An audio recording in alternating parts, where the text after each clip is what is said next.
Okay, I think we're back now. So I'm gonna try and not mess this up this time. So please forgive me. All of you who may have turned in for the first time, please forgive me. I apologize. Trying to do this from home is not as easy as was trying to make it. So, or at least as good as I was trying to make it from home. My normal setup at the church is not as touchy.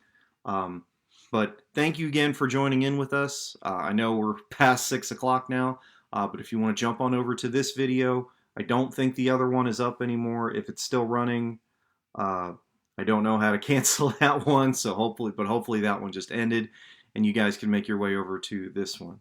So, hey Andrea, thanks for jumping in. Uh, Again, we hope you guys are doing well. Hope you're staying safe out there. Hope this is going to be an enjoyable night for everybody. And again, if we can get up to 50 eyeballs on the screen, then something special is going to happen at the end of the show. So let's get started.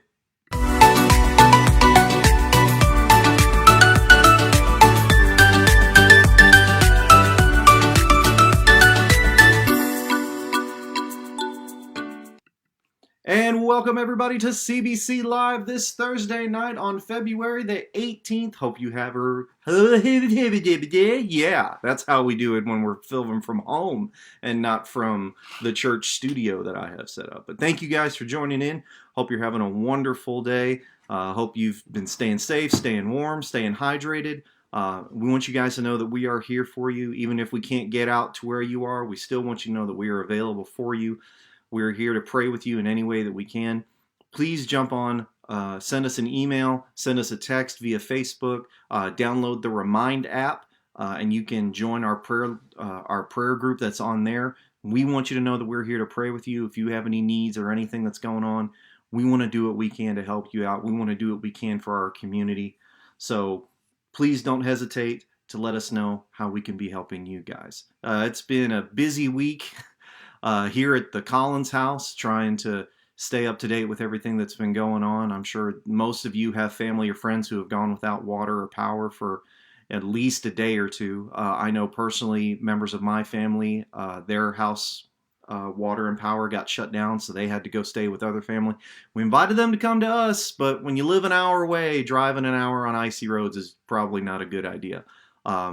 But we just happened to have extra case of water here at the house, so we were trying to go to our neighbors, at least in our neighborhood, to see if anybody needed some drinking water and just let them know that somebody was thinking about them. And I hope you guys know that we've been thinking about you. We've been praying for you constantly and daily. So don't think that you're having to go through any of this alone. We are here for you in any way that we can. So, as you know, our goal tonight is to try and get 50 eyeballs on the screen. There's usually you can see the little eyeball counter when you're watching a video. Our goal is to get it to 50 tonight. And the reason we want to get it to 50 is not because I'm trying to get a bunch of viewers to make myself feel good. You know, I want to do these videos because I think it's a blessing. I hope it's a blessing to you. And usually there's only like maybe 2 or 3 people watching, but we still do it because we want this to be a resource that's available to you and to anyone who might need it.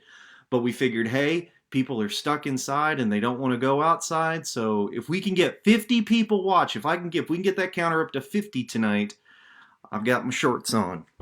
So we're ready to go. But we got to get it to 50. So if you need to share this video with whoever you need to share it to, and let's make it happen. All right? And we can win a prize. So let's head on over down to here. We're going to play. I figured that the best thing tonight is nothing too serious of a game and nothing's going to make you think too hard.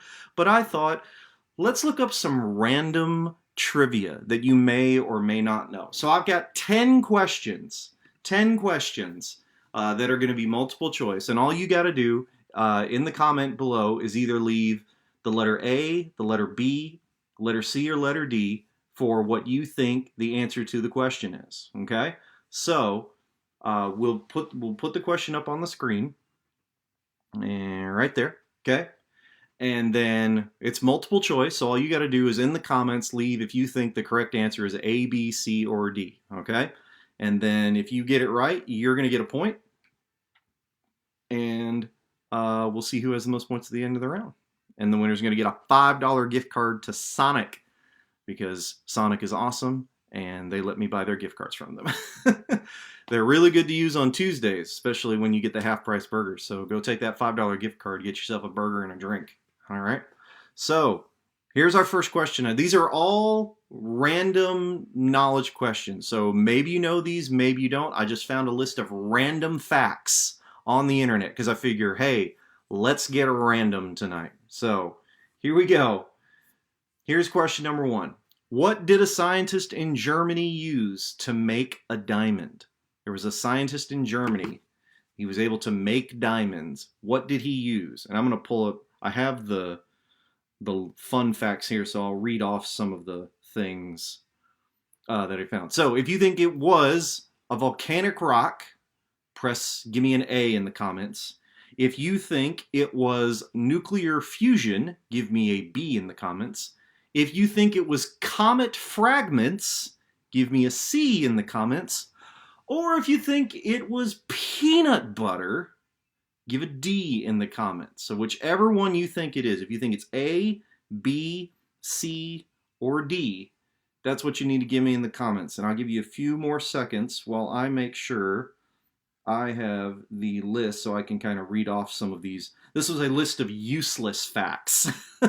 Useless facts. All right, we got a bunch of A's and B's. Got a C, a couple of D's. All right. The correct answer of what did a scientist in Germany use to make a diamond? The correct answer is peanut butter. D. That is the correct answer. And Maddie and Andrea, you guys got D. Or I guess Cody gets D. So yes, what it was, and I'm going to come back over here for a second, is there was a scientist, let me find his name, because it's on here. His name is probably going to be a little hard to pronounce. But what he did was Dan Frost was studying the conditions of what it takes, and he said the high pressure of the mantle can strip oxygen from carbon dioxide, blah, blah, blah. And because peanut butter was rich in carbon, he was able to use the peanut butter to make a diamond. So I don't know if maybe you've seen this, but there was like all these videos of people trying to shove like charcoal and whatever inside a jar of peanut butter and then stick it in their microwave and it make diamonds. So look that up. It's kind of ridiculous. So, but Cody, oh no, we'll get to that later. So Cody and, sorry, we got to click it. Yes, peanut butter was the correct answer. So Cody and Maddie, you guys get a point. And I don't have so I'm going to have to use my pad here. So we'll keep score. So Maddie, you've got 1. And Corey, you got 1. All right. On to the next question. Here we go. Pogonophobia is the fear of what? Pogonophobia. This is a real thing. No Googling. No Google. You can't use Google. No looking this stuff up. All right? You just got to see if you can guess it right. So, pogonophobia is the fear of what? Is it the fear of A, escalators, B, beards, terrifying a lot of you right now, C, astronauts, or D, pogo sticks? Which one do you think it is? If you think it's escalators, leave me an A. If you think it's beards, leave me a B. If you think it's astronauts, do C. Or if it's pogo sticks, do a D.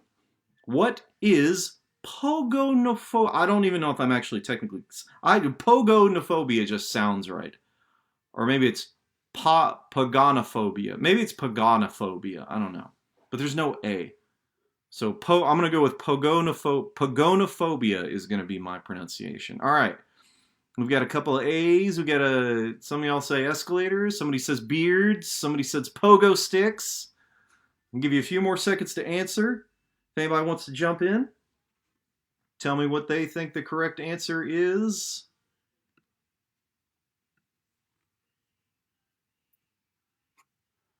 Got a couple more. We got another B.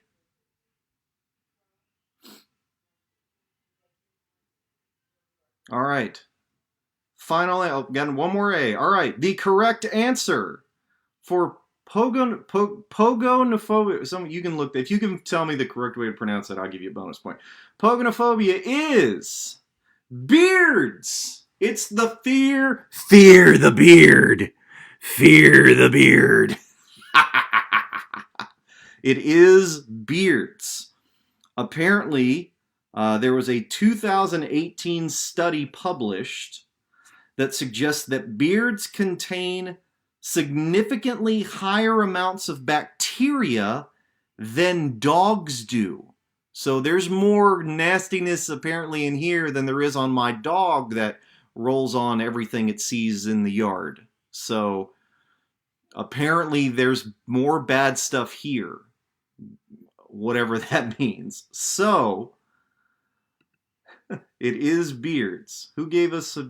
All right. Andrea, you had B. Maddie, you said B. Anybody else? Anybody else say beards?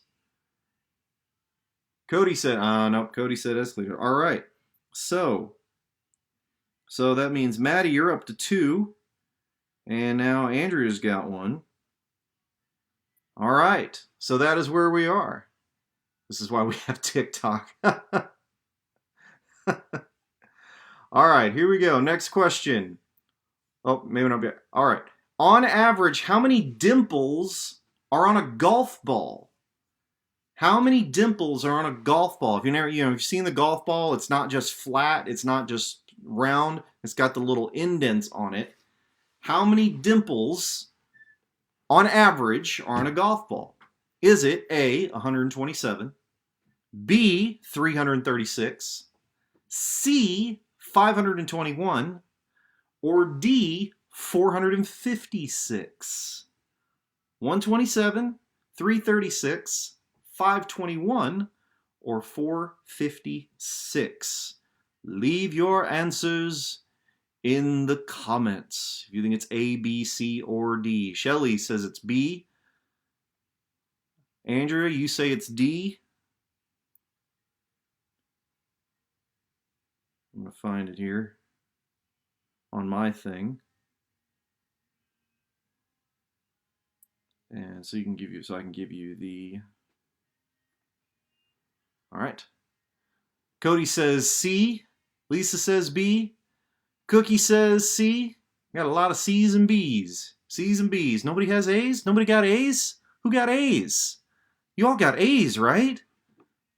Everybody got A's? Nobody said A? It's not A, so don't guess A. I'm gonna help you out. I'm giving you a 1 in 3 shot. So, all right. Final guesses.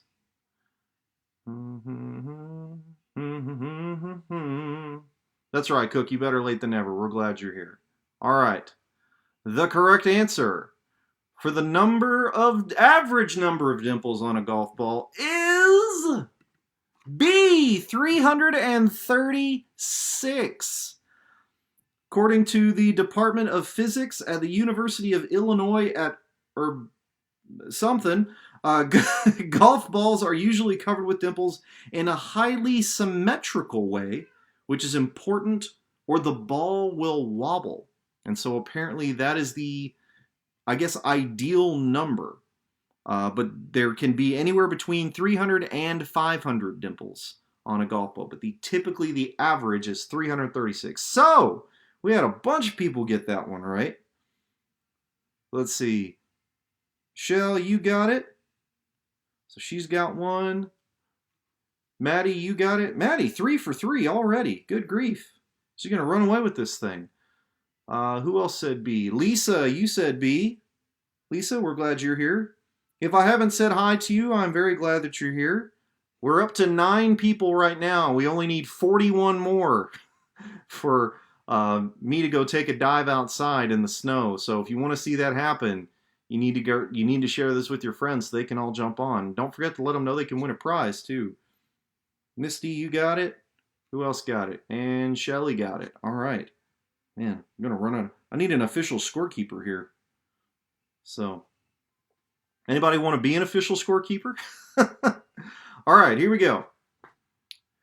What is the name of the dot you put above your lowercase I and j. That's right. It has a name. There is an actual name for that little dot. Can you tell me what it is? Is it A, a bit, B, a tittle, C, a winky, or D, a disocritic dot? Is it a bit, a tittle, a winky, or a disocritic dot? Let me know what you think it is. A for bit, B for tittle, C for winky, or D for disocritic dot. Tell me what you think. I had no idea this thing even had a name. That's crazy. So tell me your best guess on which one you think it is. Here's another fun fact I didn't tell you. Apparently, a cubic inch of human bone can bear the weight of 5 pickup trucks. How about that, huh? 5 pickup trucks. And a frigate bird can sleep while it's flying. Wish I could drive while I was sleeping. To make those long drives a little easier sometimes. All right.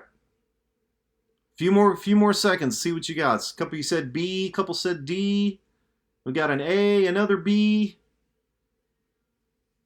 Few more seconds. The correct answer for what is the name of the dot you put above your lowercase I and your lowercase j, the correct answer is a tittle. The correct answer is a tittle. Apparently the word is supposed to be a combination of tiny and little. And so, and now, disocritic dot was actually kind of a trick question because the longer form name of it is diacritic dot or tittle. So I'm sorry if you thought disocritic dot was the right one because it sounded close, because it is close because it's diacritic dot. I know that's a cheap one. That was cheap and that was me being lame. I'm sorry, but it's still funny. So, who got tittle? Maddie got tittle. Michelle, Maddie and Michelle. Maddie, again, good grief. You're on a roll. Did you find my list? Are you following along? She's like scrolling through.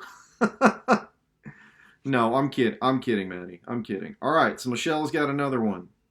All right, here we go. Next question. The average person will spend 2.5 days a year doing what? So if you think of how many times, how often you do this over the span of a year, how many days worth of time do you spend doing this thing? Okay, so do you spend 2.5 days worth of time, A, blinking, B, scratching, C, looking for lost items, or D, picking your nose?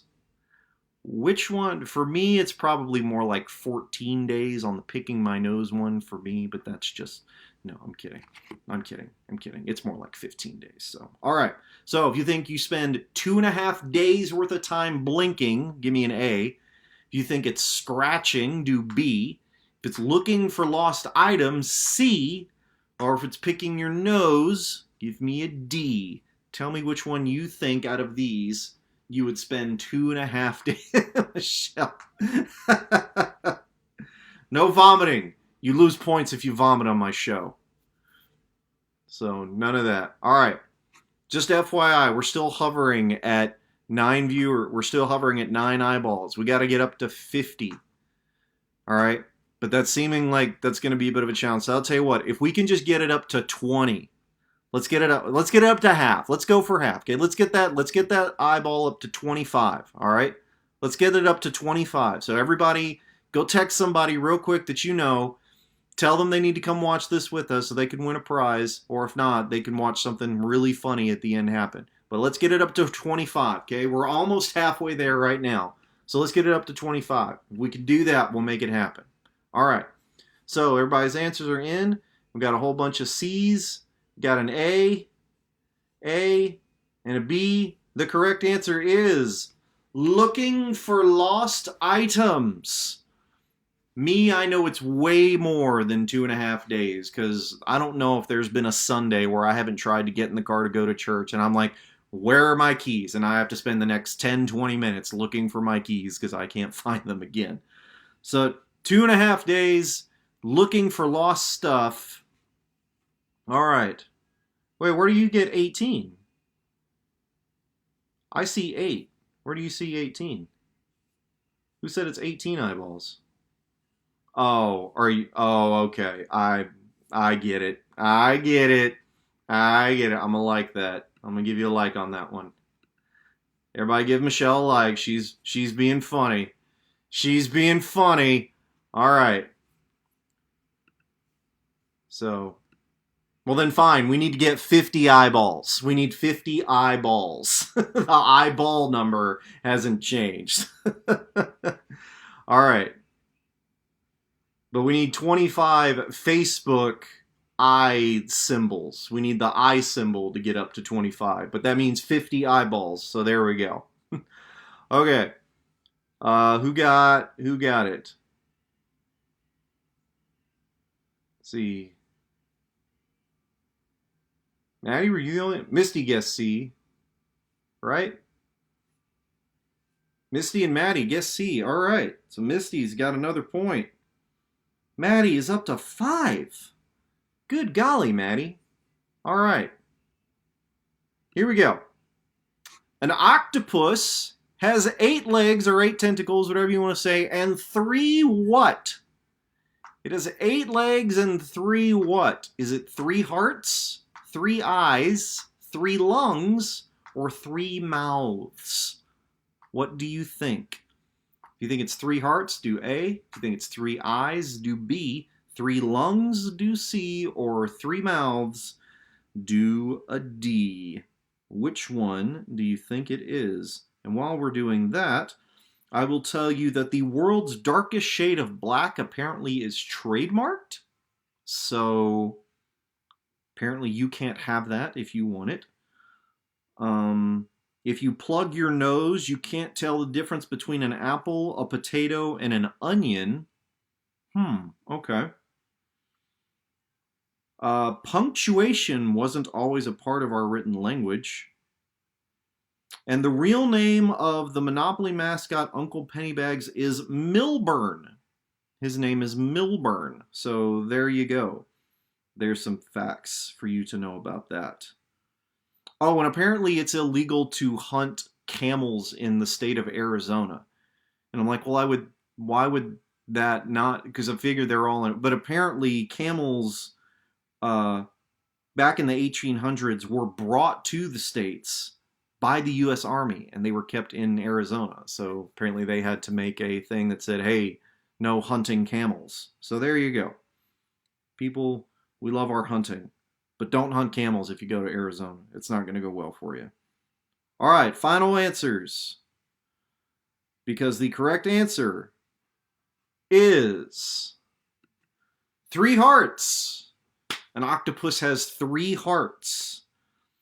Cephalopods have 1 systematic heart that circulates blood around the body and 2 branchial hearts that pump blood through the gills. All of you teachers, leave me alone for not being able to pronounce branchial or branchial heart. I got a B in English. I got an A+ in writing, but I got a B in English. So, all right. Okay, so who gave us hearts? Anna, you gave us hearts. Cody gave us hearts. Maddie, Misty, Michelle, all the hearts all the way through. Andrew, you spend way more time looking for your boy stuff than 2.5 days. No joke. No joke. I mean, it's at least twice a day I'm having to find something the boys have chunked across the room. But that's every parent. All right. So here we go. Final question. This one's going to be worth all the marbles. Here we go. I gotta actually hang on. This one's going to take me a second to get to.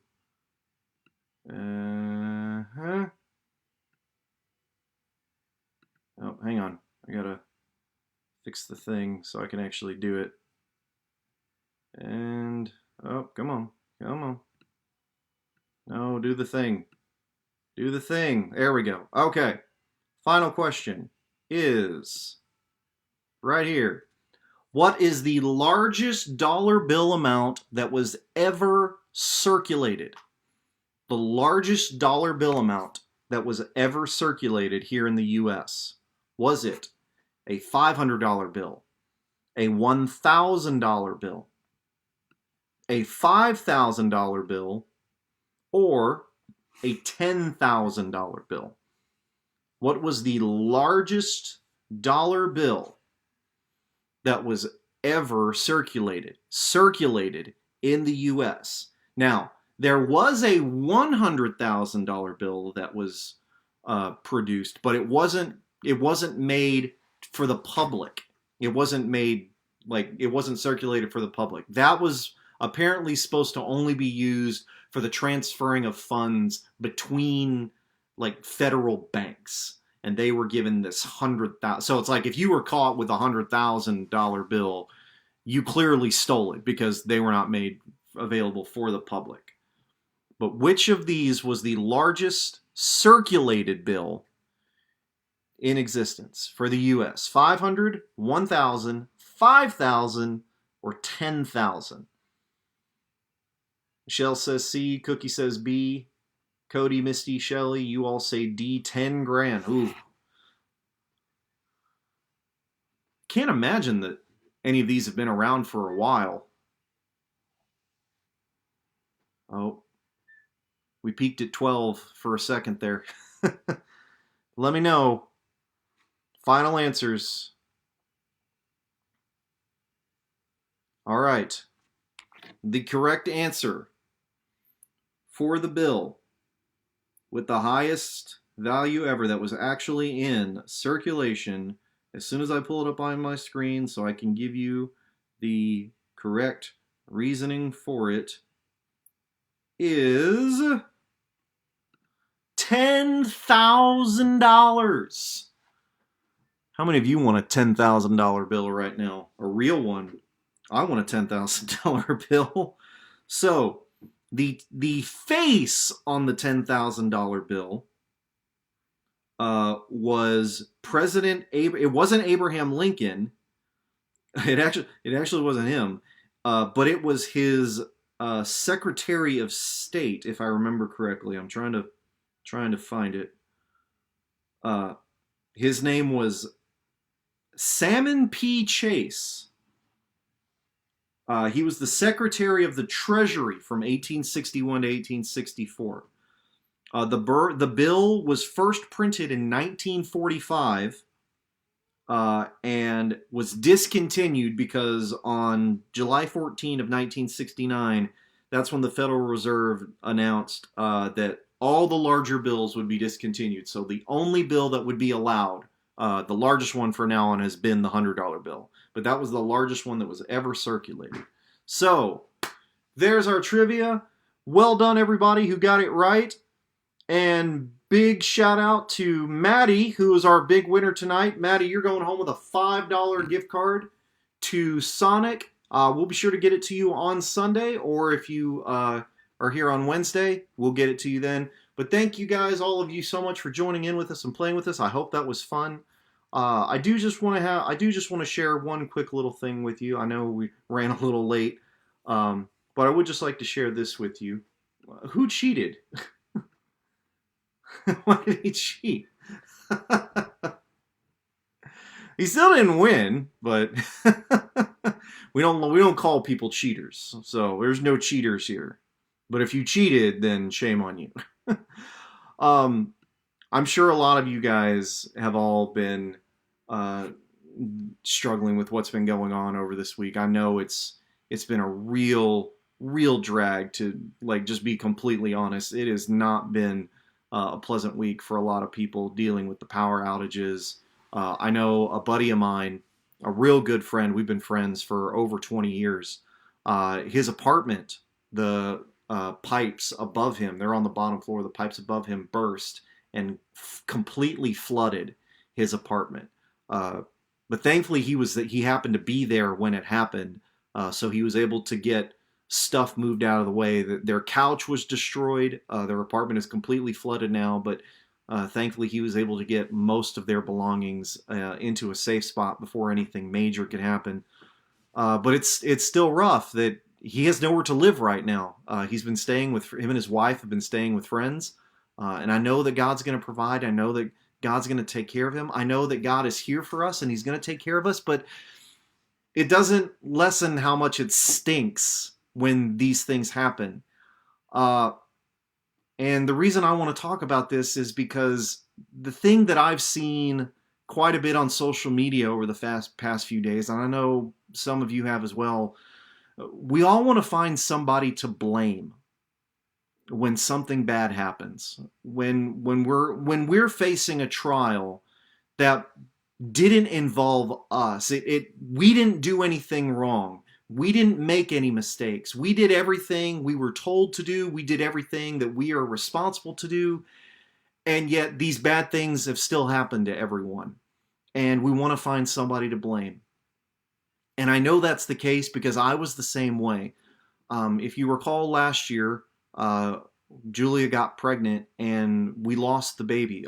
She was pregnant with twin girls, and we lost the babies the weekend of Thanksgiving. That was a really rough weekend for us. And then literally right after that happened, Julia comes home and now she's having some really major problems and we're not sure what's wrong. So we go back to the hospital and it turns out she's septic.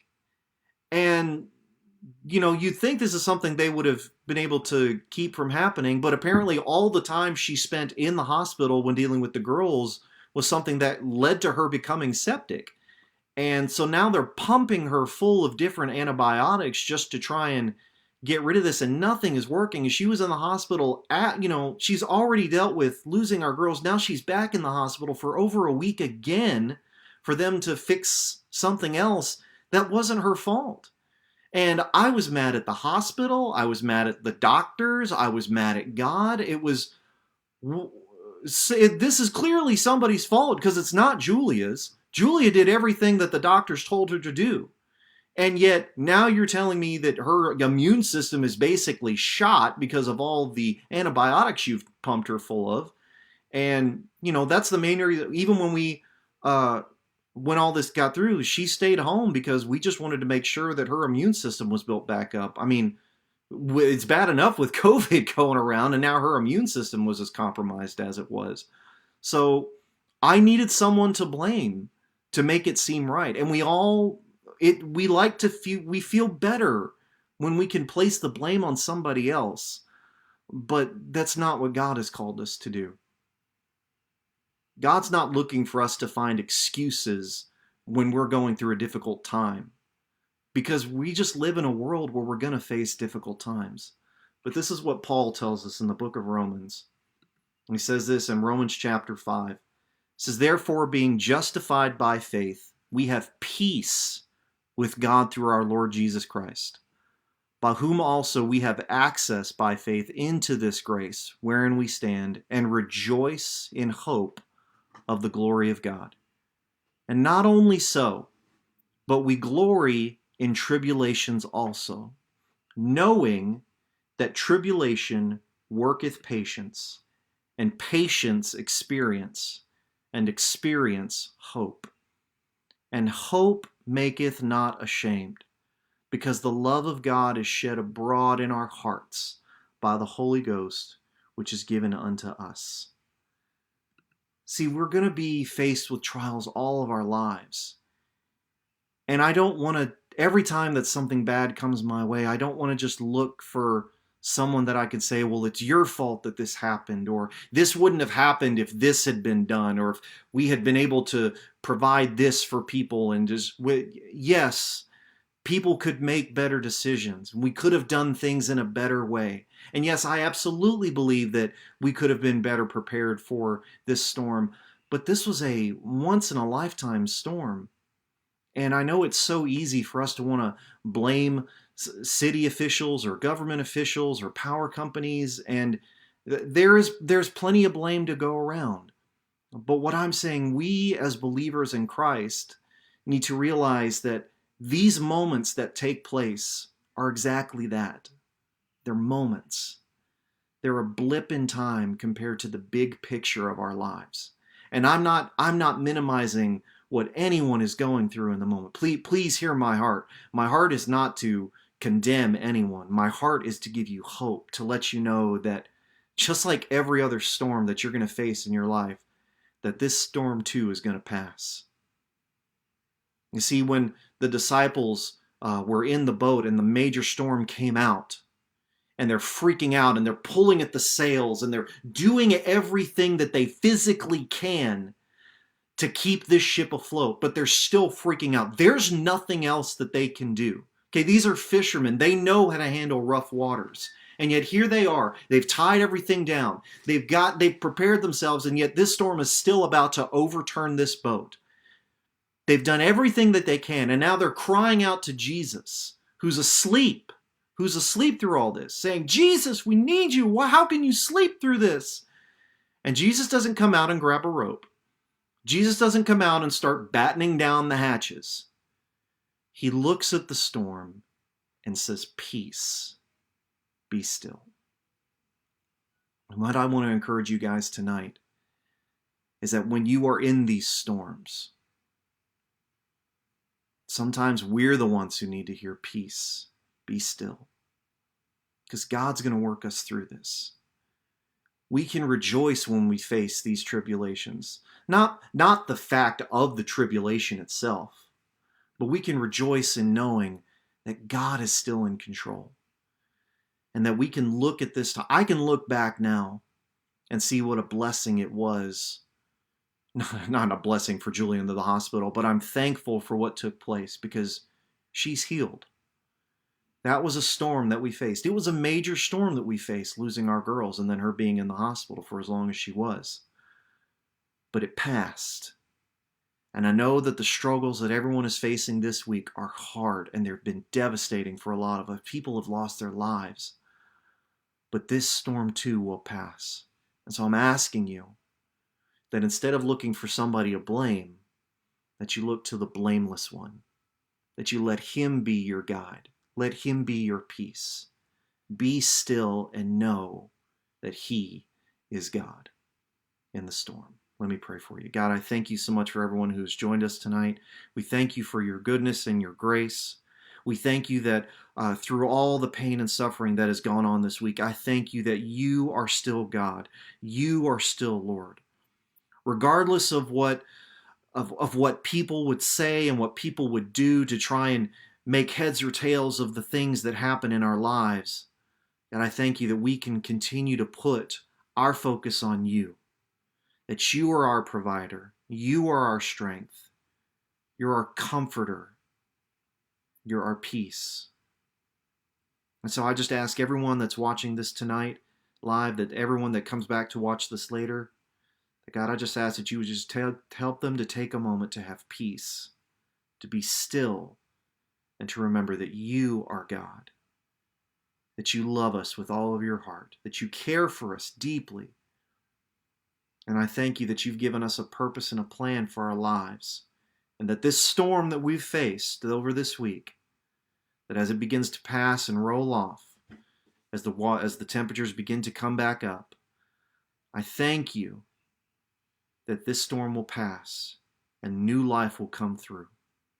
Joy will return because you are for us and never against us. And God, we thank you so much for everything that you have done, for everything that you're doing, for everything that you are going to do. In your mighty name we pray. And everybody said, amen. I hope this has been encouraging for you. I know it was encouraging me because I know I wanted to blame a lot of people for what was going on. But I want you to know that God is with you. He's for you. We're here for you at Central Baptist Church as well. Please let us know if there's anything that you need, if there's anything we can do to help you or support you. We are here to pray with you. I don't have my little prayer thing on here that shows you, but if you go to prayer.cbcbowie@gmail.com, Let us know what your prayers are. We want to be in prayer with you. If you want to, go on your app store, on your Apple or Android phone, download the Remind app, and you can join us at CBC Pray 7. I believe it's CBC Pray 710, or it's either CBC Pray 710 or Pray CBC 710. It's one of those two. But please let us know how we can be in prayer with you. We love you guys, and we want to do what we can to support you in any way. But thank you all so much for watching. I think we got up to 11. That was the highest we saw. It says 10 right now. So we got half of the half. We got almost half of the original half. We got a fifth. So I'll tell you what, I will meet you halfway in the middle. I'm not going to go plop out and do I'm not going to go do I'm not going to do a snow angel. I'm not going to do that. But because we got double digits at least, I'm taking my socks off. I'm going to take my socks off. I'm going to give you guys a little bonus for everyone since you've stuck around this long. Here we go. Stand by. All right. We can go check on the family real quick. You guys can say hi to Julia for a second if you want to. Hopefully, oh, they're still watching a Bible adventure. If you've never watched Bible Adventure, it's Far to Life Kids. It's awesome. So, all right. Oh, nope. Now they're watching Pancake Manor. Pancake Manor's awesome. I'm not. She said, don't you dare. All right. Here we go. Not going to do a snow angel. But, all right. I will at least go down to the street and back. Or not, I'll go to my little thing in the corner of the yard, okay? For you guys. Just for you. In the snow. Here we go.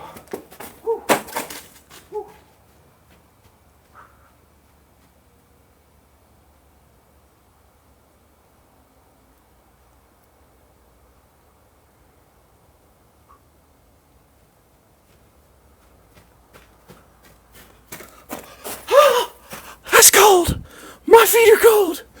Oh, oh, oh, oh, oh, look at my feet. Oh, goodness. All right. Oh. Thank you guys for watching. Hope you've enjoyed it. We should be having service on Sunday, so please come out 10:45 for service. We'll have Sunday school at 9:45. If you can't join us live at service, I'm going to go back inside here because it's cold and the dogs are knocking at me. If you can join us for Sunday school's at 9:45, and if you can't join us live, we'll be streaming live on Facebook at 10:45. This is also our living room, by the way, you can kind of see. So, but thank you guys so much for tuning in tonight. We love you. Have a great night. We'll see you on Sunday.